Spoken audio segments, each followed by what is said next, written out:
entrevistando a Marilena Carvalho, que foi aluna da primeira turma da EJA, né, Marilena? Isso, entrei em 63, terminei em 66. Marilena, conta pra mim, como é que você, em 1963, você descobriu que essa profissão existia, que esse curso estava abrindo, e como é que foi falar pro pai e pra mãe, vou estudar desenho industrial? Como é que foi isso? Bom, eu tinha um interesse por design sem saber muito bem o que era, mas não existia nada. Então, o que eu resolvi? Eu vou fazer engenharia de produção. Estou fazendo pré-vestibular de engenharia no Baiense, a sala de 60 alunos. Se você não sentasse... Tudo homem. Tinha 2 mulheres, além de mim. Eu era a terceira. Aí, se você não chegasse muito cedo, você não escutava o professor. E as pessoas interessadas começavam a chegar cada vez mais cedo. E um dia, não. No fim, você estava saindo de casa às 5 horas da manhã para tomar lotação, que naquele tempo era lotação, para ir para Ipanema. Um dia, por alguma razão, eu cheguei muito tarde, fui sentar lá atrás, os rapazes na frente, um abre o Correio da Manhã. E aí eu comecei a ler por cima do ombro dele, porque eu não ouvia nada, então me interessei no jornal. Estava lá, vai ser inaugurada uma escola de desenho industrial. Meu Deus, que interessante. No intervalo, fui lá, bati nas costas dele, você me empresta o jornal? Eu li, eu digo, mas é isso, é isso. Então eu fui à EJA, que estava sendo ainda reformada, entrei. Havia um grande prédio na frente que estava sendo demolido, eu fiquei com medo de entrar. E aí, quando eu passei aquilo, com os rapazes da demolição dizendo cuidado, cuidado, eu vi aquela vila de casinhas pintadinhas. Eu digo, fascinante isso. E aí fui perguntar o que seria, como seria. Ninguém sabia. Eu queria saber quais seriam as matérias, porque eu sempre fui muito focada nas coisas. Eu queria saber o que era ou não. Ainda estava em definição.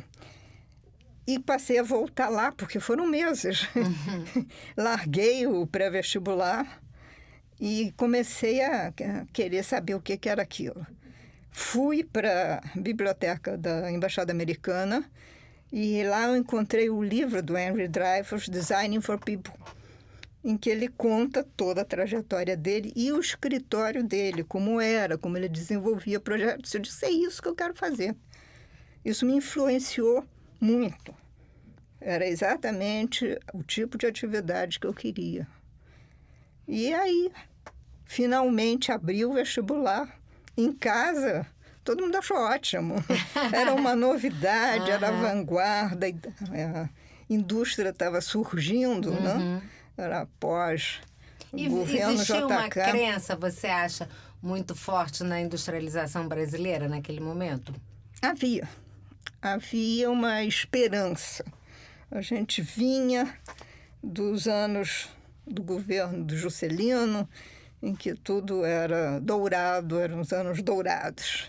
E havia uma esperança muito grande, que se instalaria, já havia uma indústria automobilística incipiente, estavam se lançando os carros novos e tal. Então, essa coisa existia, assim.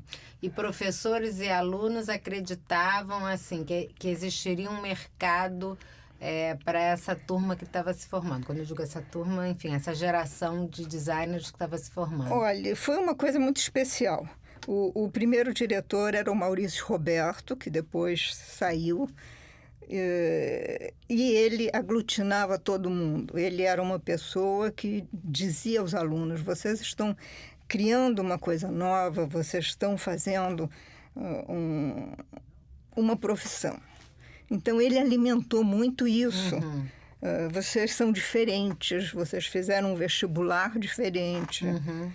E o vestibular foi uma coisa muito complicada. Eu ia perguntar isso. Como foi o vestibular? O vestibular era uma prova de conhecimentos gerais, uma prova de língua e uma de habilidade específica. Dali se selecionavam 60 candidatos. Havia 300 para 30 vagas.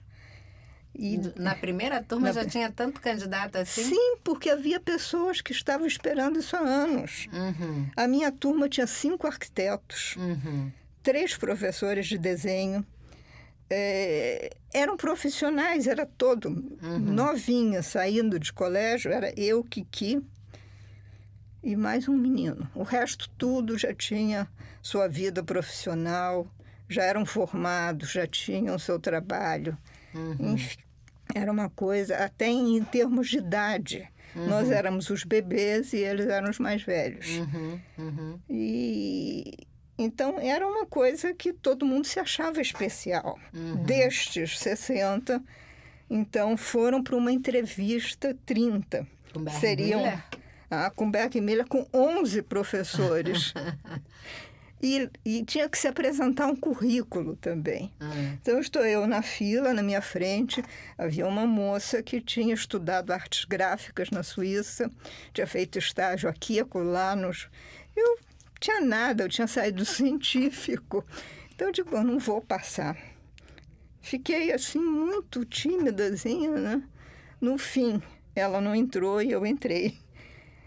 E aí começamos, né? Esse foi... Agora, esta entrevista foi uma coisa muito especial também, porque estavam 11 professores que eles tinham que, administrativamente, admitir todo mundo, mesmo que o professor fosse atuar nos anos seguintes. Mas já tinham que contratar todo mundo. Então, tínhamos 11 professores, 11 matérias. Meu primeiro ano foi uma loucura. E esses 11 professores, na entrevista, Berg Miller, Vonner, Aloysio, enfim, a turma toda, era um querendo não impressionar o candidato, mas querendo impressionar os seus próprios pares. Cada um queria fazer a pergunta mais brilhante. E foram dias de entrevistas, porque as entrevistas eram longas. Aí passei. Muito bem. E aí, o início, o que você achou da escola? Era fantástico, porque nós éramos 30, nós tínhamos a chave da escola, ficávamos às vezes até 3, 4 horas da manhã nas oficinas, saíamos, íamos até o Brasil tomar uma sopinha, voltávamos, não tinha essa coisa de Rio de Janeiro violento, ninguém tinha medo, sentávamos ali na Evaristo da Veiga, na calçada para ficar batendo papo. E nem tinha de muita madrugada. burocracia dentro da escola? Não, nenhuma. Nunca chamamos um professor de professor. Eram amigos. A gente frequentava a casa, estava todo mundo junto, querendo fazer uma coisa junta. Isso foi muito, muito único e muito interessante. E como é que era do lado de fora da escola? Quer dizer, primeiros estágios, possibilidades de trabalho, como é que era isso? Bom, não existia muito. Agora, à medida que alguém fuçasse, conseguia. Eu fui estagiar na Mobília Contemporânea, junto com Silvinha, em São Paulo. Ficamos 3 meses de férias lá.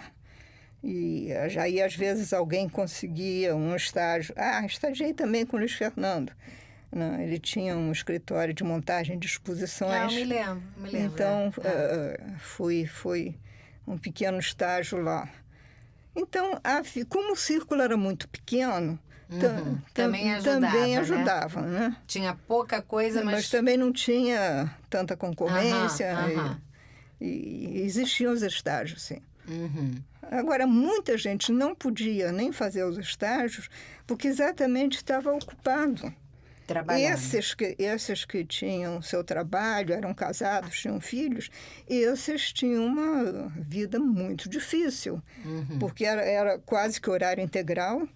A gente tinha aulas de manhã, oficinas de tarde, as oficinas nos ocupavam muito.